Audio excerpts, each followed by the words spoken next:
Hello everyone, एक बार फिर से स्वागत है आप सभी का इंग्लिश टीचिंग में। और हमारा जो पास्ट टेंस था उसमें चारों प्रकार के सेंटेंसेज हमारे कंप्लीट हो गए थे। तो एक बार फिर से उनको फटाफट जो है वो बिल्कुल शॉर्ट में अपन रिकैप कर लेते हैं। उसके बाद में इसके जो ट्रिक्स होंगे, मतलब पास्ट टेंस के जो परफेक्ट और परफेक्ट कंटिन्यूअस के जो ट्रिक्स थे उनके बारे में हम डिस्कशन करेंगे। ओके गाइस, ठीक है, लेट्स मूव।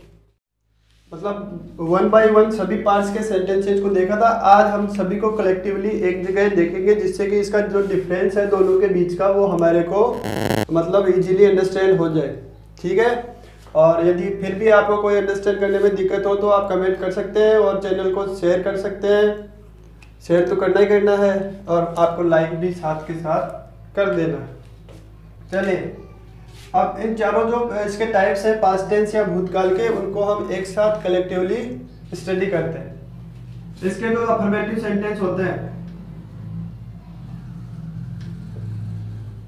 अब मैं कलेक्टिवली चारों के एक साथ लिखूंगा। अफर्मेटिव सेंटेंस के जो फॉर्मूले हैं वो आपको उसके बीच का जो डिफरेंस है वो देखना है।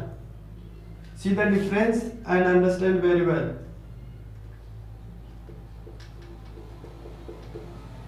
यह हमारा जो फॉर्मूला है वो सिंपल पास्ट का जो अफर्मेटिव सेंटेंस होता है उसका है। ठीक है, अब यदि हम यही फॉर्मूला जो है अफर्मेटिव के लिए कंटिन्यूअस में लिखें तो हमारा फॉर्मूला जो है वो इस तरह का हो जाता है।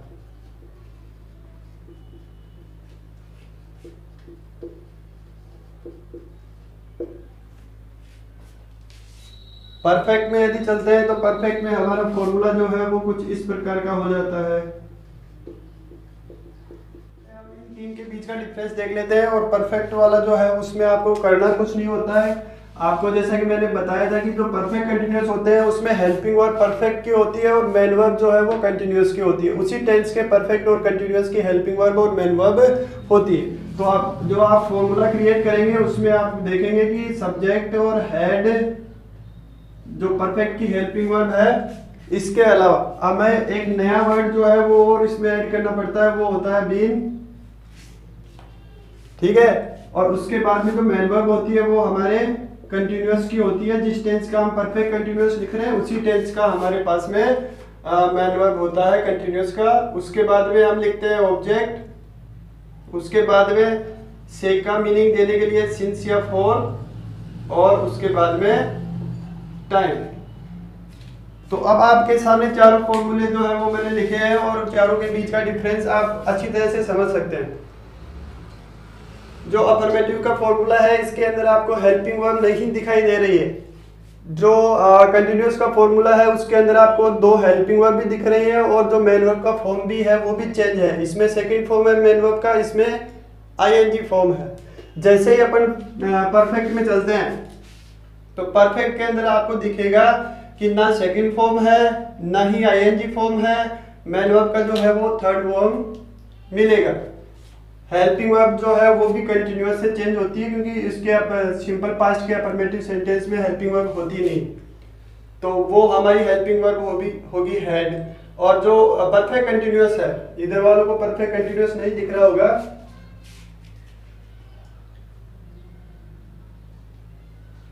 तो वो परफेक्ट कंटिन्यूअस जो है वो उसके अंदर हेल्पिंग वर्ब तो लिखेंगे अपन परफेक्ट की और मेन वर्ब जो है वो लिखेंगे कंटिन्यूअस की। ठीक है, अब चलिए इसके बीच का जो डिफरेंस है वो और ज्यादा डीपली अंडरस्टैंड करने के लिए अपन एक एग्जांपल लिखते हैं।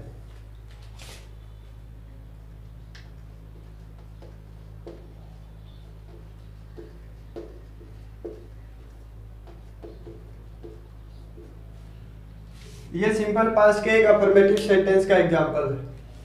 ठीक है, मैं कल जयपुर गया। अब इसका ट्रांसलेशन करने के लिए हमें केवल इतना करना है कि इसके हिंदी के सेंटेंस में जितने वर्ड हैं उनको हमें इंग्लिश में ट्रांसलेट करके केवल इस फॉर्मूले के अकॉर्डिंग हमें वो सीक्वेंस अरेंज करना है जिस सीक्वेंस में फॉर्मूले के अंदर वर्ड्स लिखे हुए। आपको केवल इतना करना है।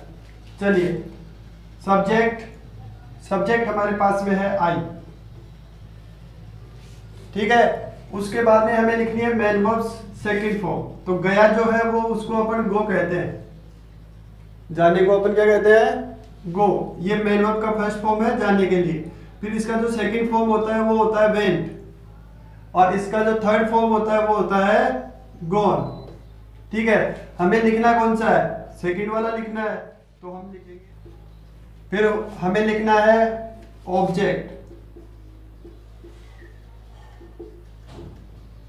और उसके बाद में हमारे पास में एक एडवर्ब है, उसको हम लिख देते हैं,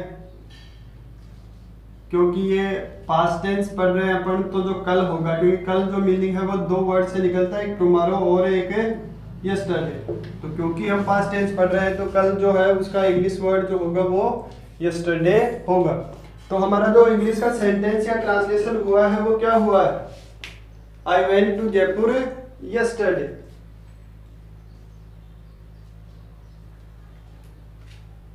तो ये हमारा ट्रांसलेशन हो गया सिंपल पास्ट के अफर्मेटिव सेंटेंस का। अब हमें करना क्या है, अब इसी सेंटेंस को यदि हम कंटिन्यूअस का बनाना चाहें तो ये होगा हमारा सेंटेंस में डिफरेंस देखना, मैं कल जयपुर जा रहा था। डिफरेंस क्या है दोनों में, आइडेंटिफिकेशन से ही पता चल रहा है। हिंदी वाले सेंटेंस में कंटिन्यूअस में जो आइडेंटिफिकेशन होती है वो रहा था, रही थी, रहे थे होते हैं, या हुआ था, हुई थी, हुए थे होते हैं। इसमें या, ये, या था, ये थे, ये थी होते हैं। तो इसका आइडेंटिफिकेशन देखकर ही हम समझ सकते हैं कि हमें इस फॉर्मूले का यूज करना है जो कि पास्ट कंटिन्यूअस का है। और इसके ट्रांसलेशन में क्या डिफरेंस होगा, सब्जेक्ट सेम है तो हम आई लिखेंगे, उसके बाद में हमें वाज और वर में से एक हेल्पिंग वर्ब लिखनी है। और मैंने बताया था कि वाज जो है वो थर्ड पर्सन सिंगुलर सब्जेक्ट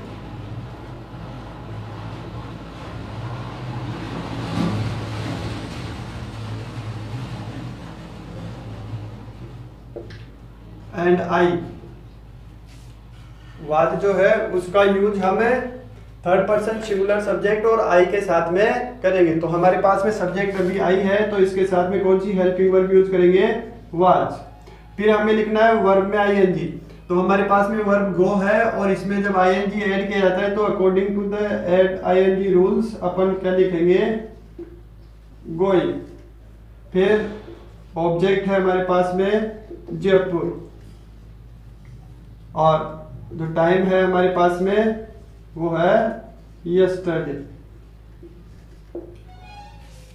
अब यदि आपने परफेक्ट कंटिन्यूअस वाला वीडियो अच्छी तरह से देखा हो तो उसमें देखा होगा कि इसकी जो आइडेंटिफिकेशन होती है परफेक्ट कंटिन्यूअस वाली, उसके अंदर हमने देखा था कि रहा था, रही थी, रहे थे के साथ साथ हमारे पास में समय होता है और समय के साथ में से होता है। अब समय हमारे पास में यहाँ भी है, कंटिन्यूअस में भी है, रहा था भी है, लेकिन जो से वर्ड है वो नहीं है। तो जब समय के साथ में से नहीं हो तो हम उसका ट्रांसलेशन पास्ट कंटिन्यूअस में करेंगे, और यदि समय के साथ में से हो तो हम उसका ट्रांसलेशन करेंगे परफेक्ट कंटिन्यूअस में, जिस टेंस का भी हो। जो है वो इनके बीच का डिफरेंस देखना है कि एक जो टेंस का पार्ट है उस टेंस के पार्ट से दूसरे पार्ट में हम एक सेंटेंस को किस प्रकार से चेंज कर सकते हैं और दोनों के बीच में क्या डिफरेंस होता है। अब तीसरा जो परफेक्ट टेंस है उसके बारे में देख लेते हैं, और मैं उसका एग्जांपल यहाँ पे लिख रहा हूं, मैं कल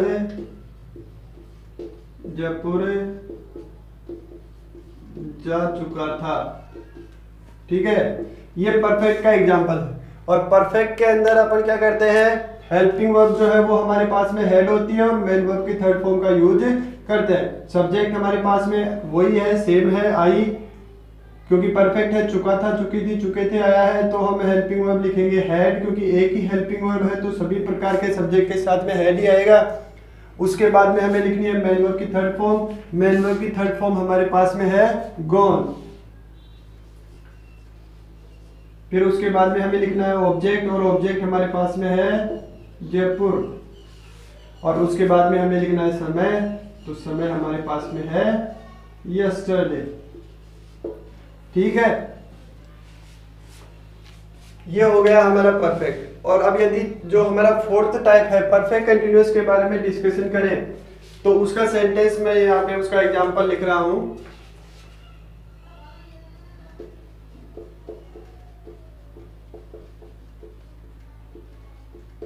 वह है 1995 से नाच रहा। अब क्यों नाच रहा है उसका तो मुझे भी नहीं पता है, लेकिन नाच रहा। तो वह 1995 से नाच रहा है, तो इसके अंदर रहा है, सॉरी था आएगा, पास्ट है।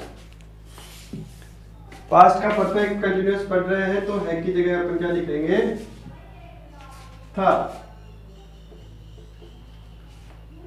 तो रहा था, रही थी, उसके साथ में समय और समय के बाद में से, यह आइडेंटिफिकेशन होता है एक हिंदी वाले सेंटेंस का, जिससे हम क्या कर सकते हैं, उस सेंटेंस को पास्ट परफेक्ट कंटिन्यूअस में ट्रांसलेट कर सकते हैं।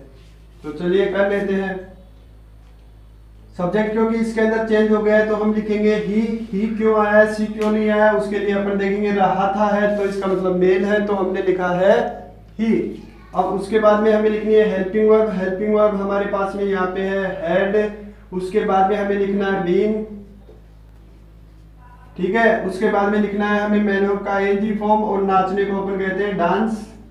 और डांस जो वर्ड है इसके एंड में ई आता है, और जैसा कि हमने आईएनजी ऐड करने के रूल पढ़े हैं उनके अकॉर्डिंग यदि किसी मैन वर्ब की फर्स्ट फॉर्म के एंड में ई आता है तो ई को रिमूव करके अपन आईएनजी जोड़ते हैं। तो यहाँ से ई को रिमूव करेंगे और फिर क्या लिखेंगे, डांसिंग। और फिर उसके बाद में हमें लिखना है मैन वर्ब की फर्स्ट फॉर्म के बाद में ऑब्जेक्ट। ऑब्जेक्ट इसके अंदर है नहीं कि कौन सा नाच रहा था, सालसा, भांगड़ा जो भी है वो उनमें से कौन सा नाच रहा था, तो ऑब्जेक्ट नहीं है तो फिर अपन लिखेंगे सिंस या फॉर में से एक। और क्योंकि यहाँ पर एक स्पेसिफिक टाइम है, उससे हमें पता चल रहा है कि एग्जैक्टली वो जो बंदा है वो कब से नाच रहा था, तो स्पेसिफिक टाइम है, इसलिए हम यहाँ पे लिखेंगे सिंस। और उसके बाद में लिख देंगे समय या टाइम जो कि है 1995। तो हमारा ट्रांसलेशन हो गया है।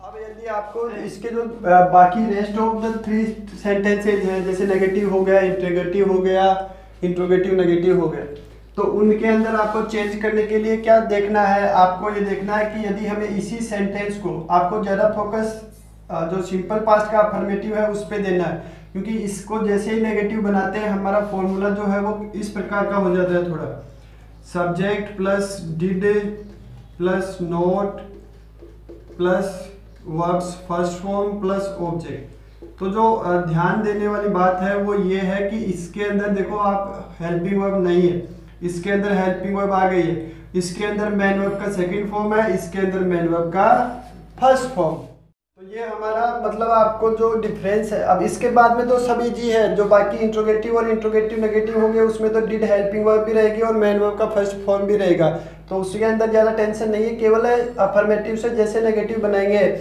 उसके अंदर आपको थोड़ा ध्यान रखना है। और मैंने आपको ये भी बताया था कि जिस सेंटेंस के अंदर डिड होता है उसमें मैन वर्ब की सेकंड फॉर्म कभी नहीं आती है, केवल और केवल फर्स्ट फॉर्म ही आएगी। तो जिस सेंटेंस में आपको डिड दिखाई दे, DID, ये डांस इंडिया डांस भी हो सकता है इसका फुल फॉर्म, लेकिन वो नहीं है, यहाँ पे ये केवल डिड है।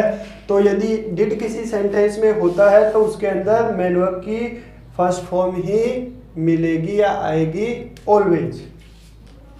बाकी इनके जो नेगेटिव से लेकर इंट्रोगेटिव नेगेटिव तक है उनके अंदर केवल आपको इतना करना है कि एक नेगेटिव सेंटेंस जो होता है, मैं आपको यहाँ पे क्लियर कर देता हूँ।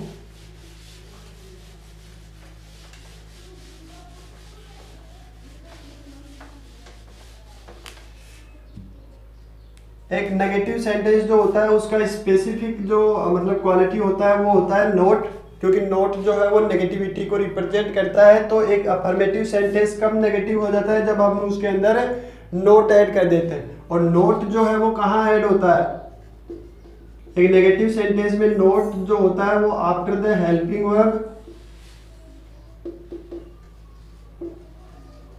और बिफोर द मैन वर्ब, मतलब मैन वर्ब से पहले और हेल्पिंग वर्ब के बाद में नोट जो है वो एक नेगेटिव सेंटेंस में लिखा जाता है। तो ये फॉर्मूला जो है वो हमारा कैसा हो जाएगा, फिर सब्जेक्ट हेल्पिंग वर्ब हमारे पास में वाज और वर है, उसके बाद में हमारे पास नोट लगाना है क्योंकि सेंटेंस को हमें नेगेटिव में कन्वर्ट करना है। मैन वर्ब जो है वो सेम रहेगी और ऑब्जेक्ट जो था वो वैसा का वैसा रहेगा। तो इसके नेगेटिव में और इसके नेगेटिव में आपको क्या डिफरेंस देखने को मिला? इसके अंदर आपने देखा कि इसके अंदर एक हेल्पिंग वर्ब अपीयर हुई और मेन वर्ब का जो फॉर्म था वो भी चेंज हो गया, सेकंड से फर्स्ट फॉर्म हो गया। इसके अंदर हेल्पिंग वर्ब पहले से ही थी तो दूसरी कोई प्रकट नहीं होगी, सेम ही रहेगी नेगेटिव सेंटेंस में, और मेन वर्ब के फॉर्म पर भी कोई मतलब इफेक्ट नहीं पड़ेगा। तो ये हो गया हमारा negative sentence of past continuous.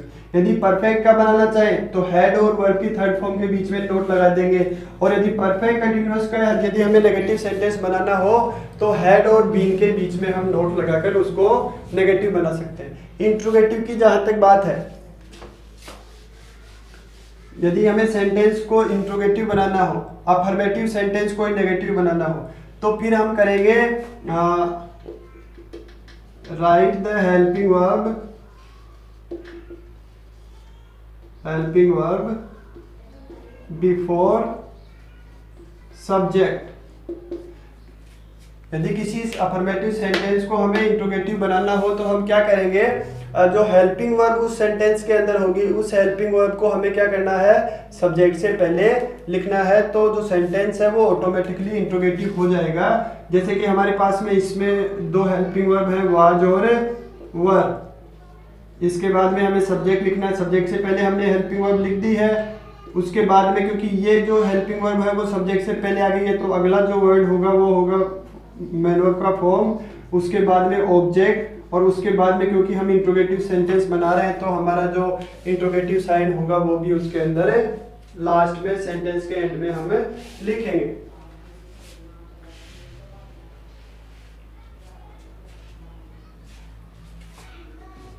अब यदि हमें एक अफर्मेटिव सेंटेंस को हमने इंट्रोगेटिव तो बना लिया, इंट्रोगेटिव के साथ साथ नेगेटिव और बनाना हो तो नेगेटिविटी डालने के लिए आपको पता है कि हमें नोट और ऐड करना पड़ेगा। नोट को हम कहाँ ऐड करें, आफ्टर द हेल्पिंग वर्ब और main before the main verb.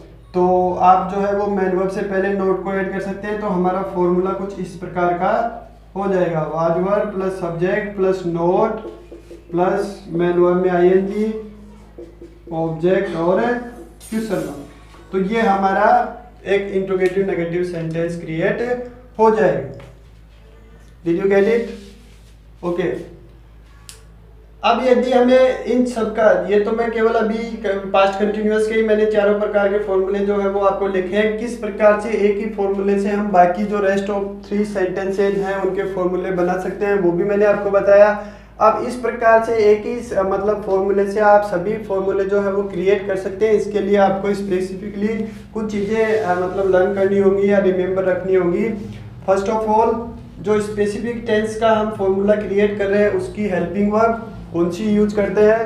जिस स्पेसिफिक टेंस का अपन मतलब फॉर्मूला क्रिएट कर रहे हैं या इंटरचेंज कर रहे हैं, अफर्मेटिव से नेगेटिव या नेगेटिव से इंट्रोगेटिव जो भी है, उस स्पेसिफिक टेंस का हमें मेन वर्ब का फॉर्म पता होना चाहिए कि उस टेंस में कौन सी मेन वर्ब का कौन सा फॉर्म यूज किया जाता है। तो 2 चीज़ें ये हो गई।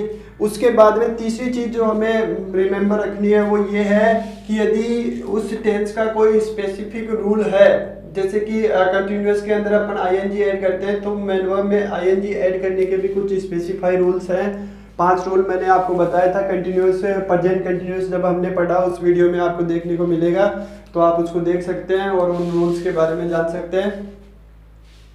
तो उन रूल्स जो स्पेसिफाई रूल्स होते हैं उस टेंस से रिलेटेड, उन रूल्स को भी हमें फॉलो करना पड़ेगा। उसके साथ साथ जो सबसे इम्पोर्टेंट चीज़ है, जो हमारी वर्ड पावर है, मतलब जो हिंदी में लिखा हुआ है उसको इंग्लिश में क्या कहते हैं, उस वर्ड को एग्जैक्टली इंग्लिश में क्या बोला जाता है, या उस वर्ड हिंदी वाले वर्ड के लिए इंग्लिश वर्ड कौन सा होता है, वो भी हमें पता होना चाहिए। तब जाकर हम एक हिंदी के सेंटेंस को बिल्कुल करेक्टली ट्रांसलेट कर सकते हैं इंग्लिश के सेंटेंस में। तो आई होप ये सारी चीज़ें आपके लिए हेल्पफुल होंगी। चैनल को सब्सक्राइब कीजिए, शेयर कीजिए और जितना हो सके उतना लाइक कीजिए। बेल का आइकन दबाना नहीं भूलें, क्योंकि उससे आपको लेटेस्ट नोटिफिकेशन जो है वो बहुत जल्दी मिल जाते हैं और आप जो है वो लेटेस्ट वीडियो को सबसे पहले तुरंत देख सकते हैं। Take care, see you soon in next video. Till then, bye bye, have a good day.